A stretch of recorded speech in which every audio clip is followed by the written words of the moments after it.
So many of our community are using drugs and alcohol to hide the pain of loneliness, to hide the pain of something that's happened to them in their own lives that has caused them to have low self-esteem and low self-worth. And as a church, not only in West Hollywood, but here in Los Feliz, we've begun to open our doors to new 12-step group meetings. We're nearly up to capacity in our evening meetings already. That says that we need to let people know that there's safe space here, where people can come and they can share their own stories of what's going on in their lives. And again, as a church, not to judge, not to say that it's all about them, but rather to remind ourselves it's about us. Because whilst the thing that we might be recovering from might not appear so evidently out front, the same things are happening to us in our own lives. Some of us might be in recovery from a broken relationship or a broken heart, or perhaps we've lost somebody significant in our lives. We're in recovery. We're acknowledging, and there are good ways of managing that, and there are not so good ways of managing that.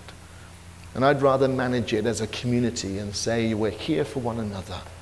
We're here to encourage one another. We're here to love one another. We're here to sometimes be tough love with one another. And to say, I can't be around you when that's happening. I can't be around people when they're taking drugs. I just can't be around it. It just doesn't work for me. It just doesn't happen. And sometimes I can't be around potluck suppers either. And I say that very, very seriously. Because I have a tendency, when there's a potluck meal going on, to just keep going back to the table. To keep going back over and over and over again just because it looks good. And I have a tendency just to continue to eat and eat and eat and forget when to stop. And I love potluck suppers. I was at 2 yesterday. Oh boy, I want to tell you, I only went to that table once. And it was a huge discipline for me to be able to walk by that table without taking another sausage or another hot dog or another burger. And I was really good because I had that carbless one. I had no bread. I'm letting all my addictions out this morning. I'm letting you know, I tell you, I struggle with my weight. Anyone who's been in this church for 8 years, at the same time as I've been here, know that I have yo-yoed in my weight.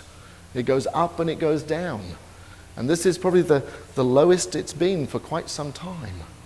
And I struggle day in and day out. I want to tell you, sisters and brothers, the first thing I do in the morning after I've got up is I stand on the scales. And I stand on those scales to find out what I'm going to eat that day. It's a struggle for me. I've probably never shared this with you in this congregation. But it's a struggle for me to maintain my weight.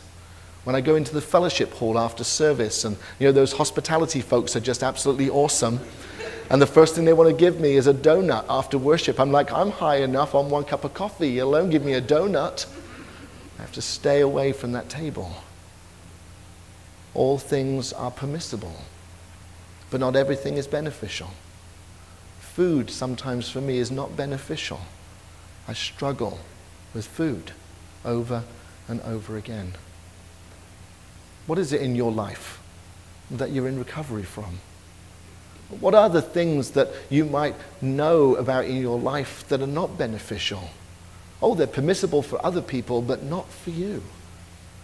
What is it that you need to be doing? What is it that I need to be doing to ensure that our lives are manageable and that they are certainly under the authority of the Spirit that we believe?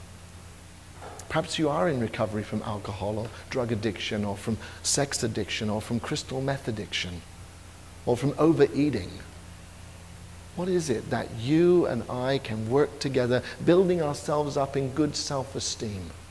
Because I know that often I'll go back to the table the second time just to suppress some feelings that might be going on in my life. Loneliness, depression, all of those things that we're all accustomed to in our lives. Sometimes I know that I work excessively just because I don't want to deal with some of the other things that are going on in life. I don't want to acknowledge sometimes the things that are happening around the world. What is it that you and I need to remind ourselves that we are constantly in recovery from and becoming overcomers of? You see, I think that we are called as Christian men and women to overcome these things, to be overcomers, not to be victims of them, but to have victory on them. And you and I can do that because we have the presence of God in our lives. We know the God of our understanding. And that God is the God who will help us and encourage us on our journeys. That is the God that is in you and I. That is the God who sometimes when I'm out and about will just remind me, stop, take a break, sit for a moment. Answer that email in 5 minutes when you've got a better attitude.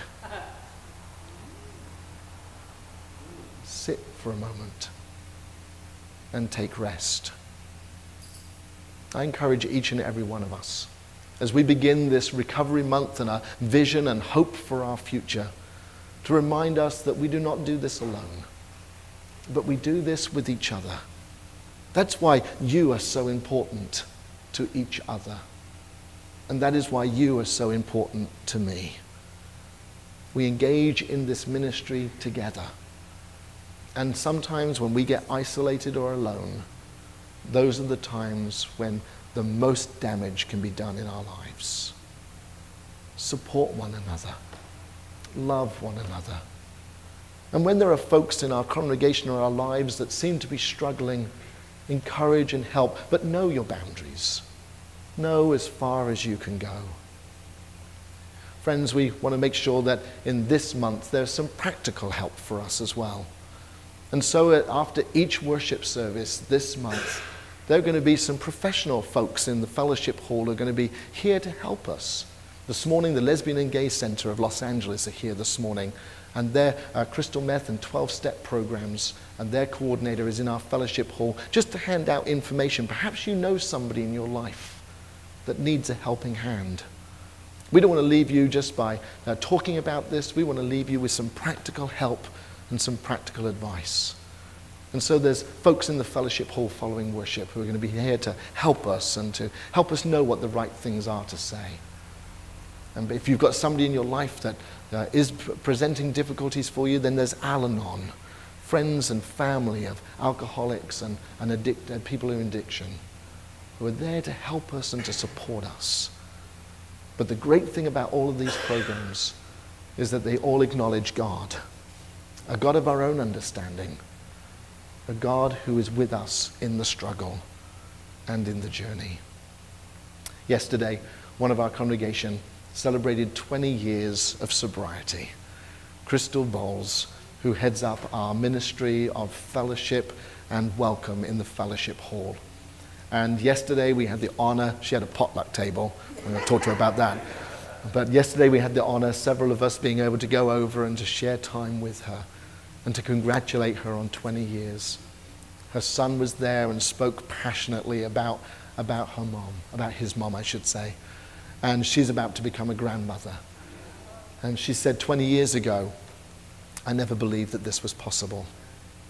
I believed that living one day at a time was a living hell.